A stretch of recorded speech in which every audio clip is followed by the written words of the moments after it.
네, 앞에 사진을 한번 띄워주시겠습니까?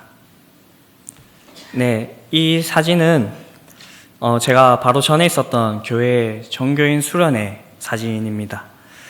천국과 같은 가정, 천국과 같은 교회라는 주제로 수련회를 했는데 이 수련회 평균 출석 숫자에 아주 조금 못 미치는 분들이 모두 참여하셔서 함께 수련회를 했습니다. 교회 역사상 이렇게 많은 인원들이 참여했던 적이 처음이라고 이렇게 말씀을 하셨습니다.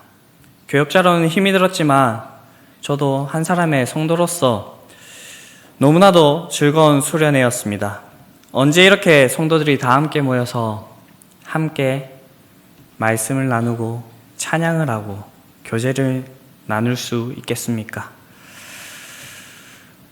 이 수련회 통하여서 우리가 진정으로 예수 그리스도 안에서 한 공동체이구나 라는 것을 정말로 깊이 깨달을 수 있는 그런 시간이었습니다. 오늘날에는 공동체를 이루기가 너무 어렵다고 합니다. 왜냐하면 세상은 점점 개인화되어 가고 자신의 이익만을 위해서 살아가는 시대가 되었기 때문입니다. 한국인의 정을 이야기하고 이웃 사촌의 이야기를 하던 때가 있었습니다. 멀리 있는 친척들보다 가까이 있는 이웃들이 더 낫다는 그런 의미를 담고 있는 말입니다. 그런데 요즘은 이웃에 누가 살고 있는지 잘 모르는 세상이 되었습니다. 누군지 알아도 그냥 대면 얼굴만 알고 지내는 그런 사이가 되었습니다. 이해가 갑니다. 너무나도 바쁜 일상을 보내고 있습니다. 저도 작년까지 경기도 광명에서 2년을 살았는데 같은 층에 이렇게 지내는 분들 딱 2번밖에 얼굴을 마주치지 못했습니다. 2년이라는 시간에 2번이니 1년에 1번 이렇게 얼굴을 본 꼴입니다. 이런 세상의 흐름 속에서 우리 교회는 예수 그리스도를 머리로 하는 한 몸임을 이야기를 하고 있습니다. 그리고 교회는 기독교 공동체는 세상과 달라야 된다라고 이야기를 하고 있습니다. 그럼 우리의 공동체는 어떻게 달라야 할까요? 말씀의 제목에서 알 수 있듯이 주 안에서 하나가 되어야 합니다. 오늘 본문을 통하여서 주 안에서 하나 되려면 어떠해야 되는지를 함께 살펴보기를 원합니다. 먼저 주 안에서 하나 되려면 어떠해야 합니까? 함께 수고해야 합니다. 오늘 본문 25절을 함께 읽어보겠습니다. 그러나 에바브로디도를 너희에게 보내는 것이 필요한 줄로 생각하노니 그는 나의 형제여 함께 수고하고 함께 군사된 자여 너희 사자로 내가 쓸 것을 돕는 자니라. 아멘. 사도 바울이 에바브로디도를 빌립보로 다시 돌려보내기를 원하며 그를 빌립보 교회에 소개하고 있습니다. 나의 형제, 함께 수고하고 함께 군사된 자, 너의 사자라고 이렇게 소개하고 있습니다. 이 말들은 에바브로디도가 복음을 위해 바울과 빌립보 교회와 함께 수고하고 있는 동력자임을 이야기하고 있는 것입니다. 이런 소개 중에서 함께 수고한단 말이 형제여, 군사된 자여, 너의 사자라는 말을 포괄하고 있는 것으로 보입니다. 다시 말하면 함께 수고하는 나의 형제여, 함께 수고하는 군사된 자여, 함께 수고하는 너의 사자라는 말입니다. 바울이 위대한 사도이며 많은 일을 감당한 것이 맞습니다. 그런데 이렇게 많은 일들을 바울 혼자서 감당했겠습니까? 오늘 본문에 나오듯이 빌립보 교회와 에바브로디도와 같은 이런 믿음의 동력자들이 있었기 때문에 바울이 많은 일들을 감당할 수가 있었을 것입니다. 빌립보서 4장 18절을 보게 되면 에바브로디도 편에 너희가 준 것을 내가 받았으므로 라고 바울이 이야기하고 있습니다. 빌립보 교회는 옥에 갇혀있는 바울을 위해 그가 필요로 하는 물건들을 에바브로디도 편으로 보냈습니다.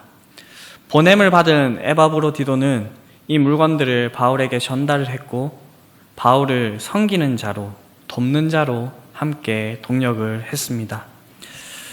여기서 돕는 자란 원어로 에이트루고스라는 단어가 쓰여져 있는데요.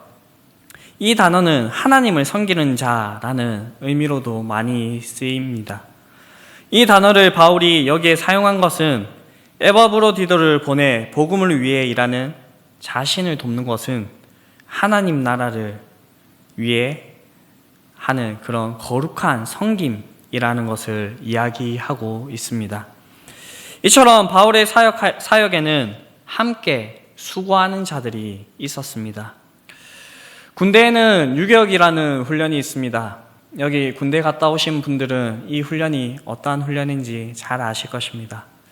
군대를 다녀오시지 않으신 분들이라도 진짜 사나이라는 이런 프로그램을 통하여서 유격 훈련이 어떠한 훈련인지를 잘 아실 것입니다. 저는 군대에 있는 동안 2번의 유격 훈련을 받았는데 첫 번째 유격 훈련은 자대 배치 후 2주 만에 받았습니다. 그냥 아무것도 모르고 그냥 고참들 따라서 다니고 고참들 눈치 보면서 이 훈련을 받았습니다. 그렇기 때문에 이 첫 유격 훈련은 그냥 그렇게 쉽게 넘어간 생각이 듭니다. 그런데 2번째 유격은 상병 때 제가 받았습니다.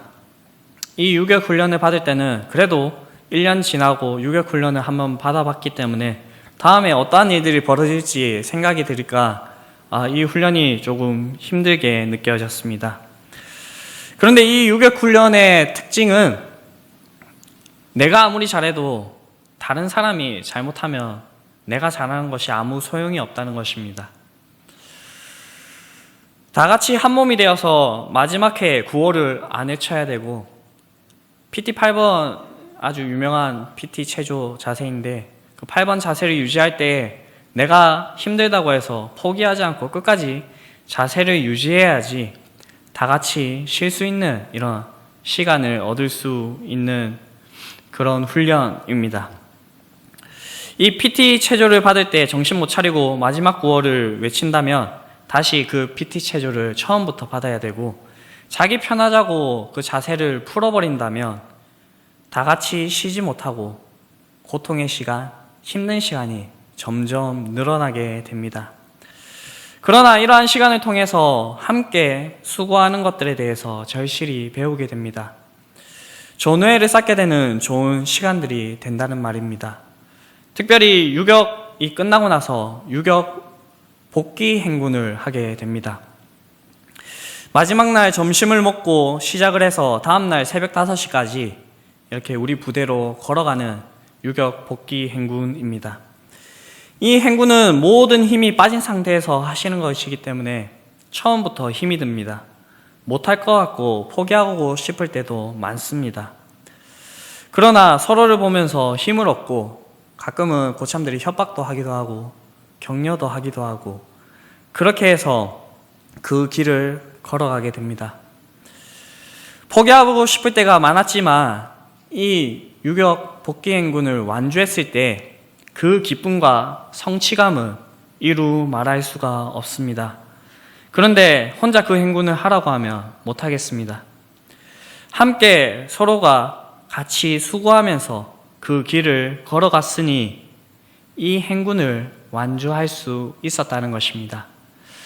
사랑하는 성도 여러분, 지금 우리 옆에 있는 지체들을 한번 바라보시길 바랍니다. 네, 한번 바라봐 주시겠어요? 네, 제가 이런 걸 시키게 될지는 몰랐지만 이런 걸 할 때는 아주 느끼한 눈빛으로 이렇게 봐주신 것이 관건입니다. 여러분들 옆에 있는 이 성도님들은 하나님께서 서울시민교회라는 공동체로 저에게 붙여주셨습니다. 저희 교회가 참된 공동체가 되기 위해서는 함께 수고해야 합니다. 함께 수고할 때 즐겁고 기쁜 일들만이 있는 것은 아닙니다. 오늘 본문의 말씀을 이렇게 기록하고 있는 바울은 옥에 갇혀 있었고요. 그리고 바울이 빌립보 교회에게 다시 소개하고 있는 이 에바브로디도는 바울을 돕기 위해서 왔다가 죽을 뻔한 그러한 병을 얻어서 극적으로 살아나 이런 경험들을 하였습니다.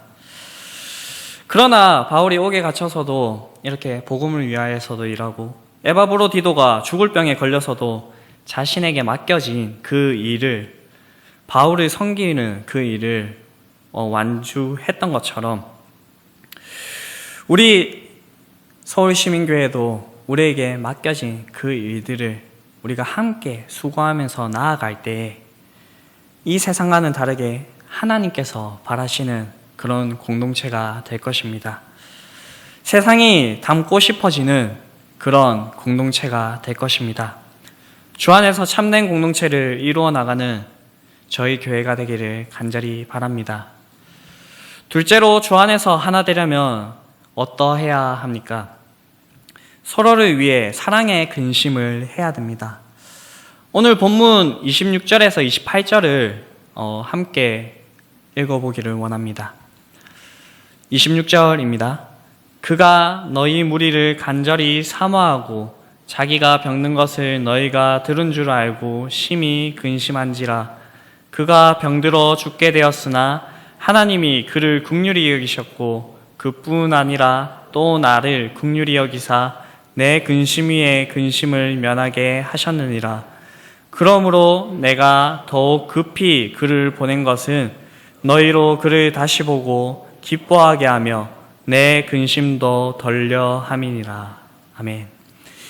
26절에서 28절에 나오는 그는 에바브로디도입니다. 방금 함께 살펴본 이 짧은 세 구절 안에 근심이라는 말이 4번 등장합니다. 이 말을 다른 말로 고쳐보면 걱정이라고 할 수가 있을 것입니다. 제가 본문의 근심을 걱정으로 바꾸어서 다시 읽어보도록 하겠습니다. 그가 너희 무리를 간절히 사모하고 자기가 병든 것을 너희가 들은 줄을 알고 심히 걱정한지라. 그가 병들어 죽게 되었으나 하나님이 그를 긍휼히 여기셨고 그뿐 아니라 또 나를 긍휼히 여기사 내 걱정 위에 걱정을 면하게 하셨느니라. 그러므로 내가 더욱 급히 그를 보낸 것은 너희로 그를 다시 보고 기뻐하게 하며 내 걱정도 덜려 함이니라. 아멘. 오늘 본문에서 나오고 있는 이 근심, 걱정으로 바꾸어 볼 수 있는 이 말은 서로에 대한 관심을 가지고 있다는 말로 표현을 해볼 수가 있습니다. 에바브로디도가 근심하고 바울도 근심하고 아마 추측하기는 빌립보 교회도 근심하고 있었을 것입니다. 무엇 때문입니까? 빌립보 교회는 에바브로디도가 병들었다는 소식을 접했기 때문일 것이고 에바브로디도는 자신의 병든 소식이 빌립보 교회에 전해졌기 때문일 것이며 바울은 자신을 도우러 온 자가 죽을 병에 걸렸기 때문에 이들이 근심하였다는 것입니다. 그로 인해 에바브로디도가 근심하고 빌립보 교회가 근심하며 바울이 근심하였다는 것입니다. 이러한 근심은 사랑에 근거하고 있습니다. 26절에 보면 바울은 에바브로디도가 빌립보 교회를 간절히 사모하고 있음을 말하고 있습니다. 그리고 바울은 빌립보서 1장 8절에서 그리스도의 심장으로 내가 이 빌립보 교회를 얼마나 사모하고 있는지를 이야기하고 있습니다. 빌립보 교회도 바울이 옥에 갇혔다는 소식을 듣고 쓸 물건과 시종들 에바브로디도를 보낸 것은 이런 근심은 사랑에 근거하고 있다는 것을 잘 보여주고 있습니다. 여러분들은 돌아온 탕자의 이야기를 잘 아실 것입니다. 그 이야기 속에 아버지의 속마음은 명확하게 드러나 있지는 않습니다. 그러나 우리는 그 아버지의 그 속마음을 유추해 볼 수가 있습니다. 매일 둘째 아들을 기다리는 그 아버지의 마음 속에 사랑의 근심이 있었다는 것을 우리는 유추해 볼 수가 있습니다. 이놈이 밥을 잘 먹고 다니나? 잠은 잘 자고 있나? 위험한 일은 당하지 않을까? 이런 마음에 근심을 하였을 것입니다. 이런 아버지의 마음이 잘 나타나 있는 부분이 그 아들이 돌아올 때 멀리서 거짓골을 하고 있는 그 아들을 알아보고 측은히 여겨 달려가 그 목을 안고 그에게 입맞추는 부분에서 잘 드러나고 있습니다. 여러분들에게 가족이란 어떠한 의미입니까? 가끔은 정말 왼수 같을 때가 있으시죠. 그러나 일반적으로 어떤 상황에서도 돌아가서 쉴 수 있는 그곳이 바로 가족입니다. 이 세상에서 다른 사람들이 다 돌아서도 내 편인 것이 바로 가족입니다. 이처럼 가족은 기쁜 일, 즐거운 일도 함께 하지만 슬프고 어렵고 힘든 일도 함께하게 됩니다. 이것이 진정한 가족입니다. 그리고 이 세상 전부 다 돌아서고 나를 비난해도 나의 편이 되어주고 여전히 내 옆에 서 있는 것이 가족입니다. 사랑하는 성도 여러분, 지금 이 자리에 있는 우리 옆에 있는 이 모든 성도님들이 예수 그리스도 안에서 하나님 나라의 한 가족 된 자입니다. 주 안에서 참된 교회의 모습은 바로 가족의 모습입니다. 주 안에서 한 가족이 된 에바브로디도와 바울과 빌립보 교회가 서로의 소식에 사랑에 근심을 하였던 것처럼 우리도 서로에게 관심을 보이고 서로의 필요를 충족시켜 주어야 합니다. 하나님께서 바라시는 참된 교회의 모습을 갖추게 될 것입니다. 그리고 27절에서 하나님께서 긍휼을 베풀어 주셔서 기적적으로 에바브로디도를 회복시켜 주신 것처럼 우리에게도 우리가 이러한 사랑의 근심을 할 때에 하나님의 긍휼을 체험하게 하실 것입니다. 저희 서울시민교회가 그런 교회가 되기를 간절히 바랍니다. 마지막으로 주 안에서 하나 되려면 어떠해야 합니까? 그리스도의 일을 위해서 목숨을 아끼지 않아야 합니다. 오늘 본문 30절을 함께 보도록 하겠습니다. 30절입니다. 그가 그리스도의 일을 위하여 죽기에 이르러도 자기 목숨을 돌보지 아니한 것은 나를 섬기는 너희의 일에 부족함을 채우려 함이니라. 아멘. 오늘 본문 30절에서 에바브로디도는 죽기에 이르러도 자기의 목숨을 돌보지 않았다라고 말하고 있습니다. 자기의 목숨을 돌보지 않았다는 이 말의 원어의 의미를 조금 더 살펴보면 목숨을 걸었다, 목숨을 두고 모험을 했다라는 의미를 가지고 있습니다. 에바브로디도는 무엇을 위해서 그렇게 했습니까? 그것은 오늘 본문에서 이야기하고 있듯이 그리스도의 일을 위하여서 이런 일을 했습니다. 그에게 주어진 일들을 위해서 지상 최대의 과제인 복음을 위해서 목숨을 걸었다는 것입니다. 이것은 이 세상에서 가장 가치 있고 보람된 일입니다. 그것을 위해서 목숨을 건 모험을 했다는 것은 아주 영광스러운 일입니다. 그런데 우리는 본문을 보면서 한 가지 의문을 가질 수가 있습니다. 에바브로디도가 바울이 옥에 갇혔을 때 그를 수종들기 위해서 나아갔는데 그 일이 왜 그리스도의 일이라는 것일까요?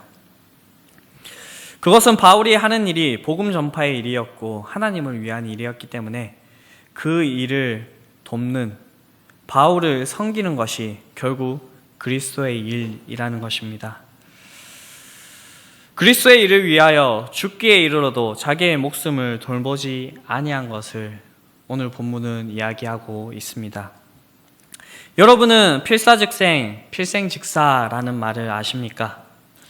반드시 죽고자 하면 살 것이요 반드시 살고자 하면 죽을 것이라 라는 이야기입니다. 이 말은 이순신 장군님의 좌우명에서 비롯된 표현입니다. 즉 전쟁에서 살려고 이렇게 막 이렇게 눈치 살피고 이런 사람들이 제일 빨리 죽게 되고 진짜 죽기 살기로 목숨을 걸고 싸우는 사람들은 결국에는 살아남게 된다는 삶의 역설이 담겨져 있는 그런 말입니다. 이와 비슷한 말을 예수님께서도 하셨습니다. 소개해드리겠습니다. 마태복음 16장 25절의 말씀입니다. 정녕 자기 목숨을 구하려는 사람은 목숨을 잃을 것이고 나 때문에 자기 목숨을 잃는 사람은 목숨을 얻을 것이라 라는 말씀입니다. 사랑하는 성도 여러분, 우리는 하나님께서 선택하시고 예수 그리스도의 피값으로 산 자들입니다. 쉽게 얘기하면 구원을 받은 자들입니다. 하나님께서는 우리를 무엇을 위해서 부르셨을까요? 그저 죄에서 구원해 주시기 위해서일까요? 물론 이것이 포함되겠지만 하나님께서 자신의 아들의 피값으로 우리를 사신 이유는 이 세상 가운데서 하나님을 찬양하고 하나님께 영광 돌리게 하기 위함입니다. 무엇보다도 복음 전파와 하나님 나라의 확장을 위하여서 우리를 부르셨다는 것입니다. 하나님의 영광스러운 일을 우리에게 맡겨주셨습니다. 그렇게 우리는 우리에게 일을 맡겨주신 이의 뜻에 따라서 충성해야 됩니다. 특별 새벽 기도를 통하여서 우리에게 주어진 말씀, 맡겨진 자들에게 요구하는 것이 충성이라고 하였습니다. 오늘날 구원을 받은 우리들에게는 각자의 모습이 다 다르기에 하나님께서 맡겨주신 그 일들도 다 다를 것입니다. 그러나 분명한 것은 하나님께서 자신의 일을 우리에게 반드시 하나 이상은 맡겨주셨다는 것입니다. 각자에게 주어진 은사와 일들은 다를 수가 있지만 자신의 자리에서 맡겨진 일들을 잘 감당하실 수 있는 저와 여러분들이 되시기를 간절히 바랍니다. 그럴 때 5달란트와 2달란트 받은 종처럼 착하고 충성된 종아라는 칭찬을 들을 수 있을 것입니다. 또한 요한계시록 2장 10절의 말씀을 기억하시기 바랍니다. 죽도록 충성하라. 그리하면 내가 생명의 관을 내게 주리라.